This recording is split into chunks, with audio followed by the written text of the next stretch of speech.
ní èdè Yorùbá. Ẹ káàbọ̀ sórí ètò wa. Orúkọ mi ni Gbénga ọmọ Muritala. Ẹ káàbọ̀ sórí ètò photography ní èdè Yorùbá. Mo mọ̀ pé a máa jọ wá lójú pé báwo la ṣe máa kọ́ photography ní èdè Yorùbá. Kò sí nǹkan tí ò lè ṣẹlẹ̀. Mi fẹ́ ṣàlàyé gbogbo nǹkan tí a máa kọ́ wa. Gẹ́gẹ́ bí ẹ ṣe mọ̀ pé photography jẹ́ iṣẹ́ kan tí ó ti di ìlú mọ̀ọ́ká sìn. Tó jẹ́ pé gbogbo èèyàn ló fẹ́ mọ̀ ṣe. Ẹ̀rí ọmọdé, ẹ̀rí àgbàlagbà á fẹ́ máa ya àwòrán. Lórí ètò yìí, a ó máa kọ́ yín láti ìbẹ̀rẹ̀ tẹ́ ó fi di ògbóǹtarìgì nínú iṣẹ́ yìí. A máa kọ́ yín láti ìbẹ̀rẹ̀ pẹ̀pẹ̀ bí photography ṣe wáyé, nǹkan tó ń jẹ́ photography, oríṣiríṣi photography. Photography ní èdè Yorùbá. Ìdí tá fi gbé ètò yìí jáde ni pé kí a bá lè kọ́ ara wa ní photography ní èdè tiwantiwa. Tẹ́ bá lọ sí òkè òkun, ìlú China, ìlú Europe, èdè wọn ló fi ń kọ́ra wọn ní nǹkan, ló fi ń mọ̀ dáadáa. Tẹ́ bá dẹ̀ rí èèyàn kan tó ń kọ́ yín ní photography ní èdè yín, mo mọ̀ bó máa yé yín dáadáa.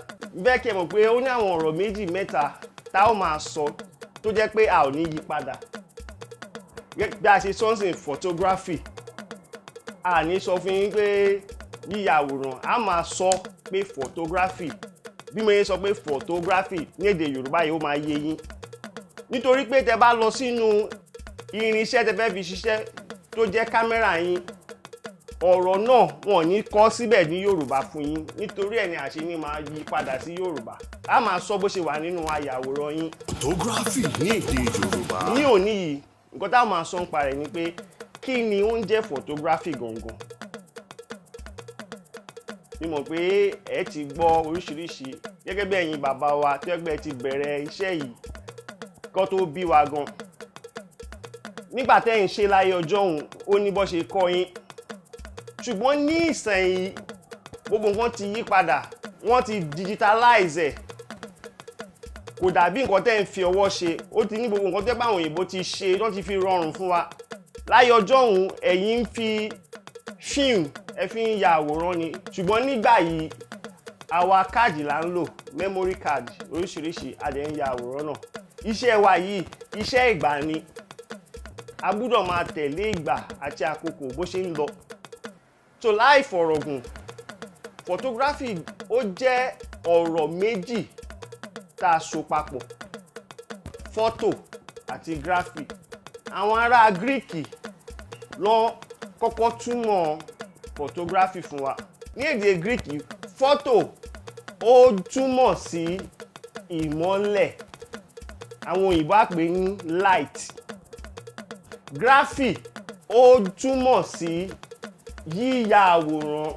Tẹ́ bá so méjèèjì papọ̀, òun ló di photography.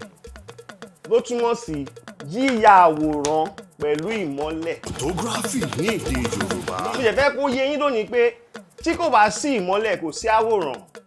Ibi tí òkùnkùn bá wà ẹ lè ya àwòrán. Èyí ló máa sún wa sí ẹ̀kọ́ kejì tá a máa ní ọ̀sẹ̀ tó ń bọ̀. Oríṣiríṣi àwòrán ló wà. Ẹlòmíà ní òun fẹ́ máa ya àwòrán ọmọdé, ẹlòmíà ní òun fẹ́ máa ya àwòrán àgbàlagbà, ẹlòmíà ní eré ìdárayá lòun fẹ́ máa yà, ẹlòmíà ní ọmọ òòjọ́ lòun fẹ́ máa yà. Gbogbo ẹ̀ náà àwòrán ni. Photography ní èdè Yorùbá. Tẹ́ bá ní ìbéèrè kan àbó mìíràn tẹ́ fẹ́ béèrè àbí ẹ̀kọ́ kan tẹ́ fẹ́ kí n kọ́ yín, ẹ fi ránṣẹ́ sí mi lórí ẹ̀rọ tó wà ní ojú àwòrán yín.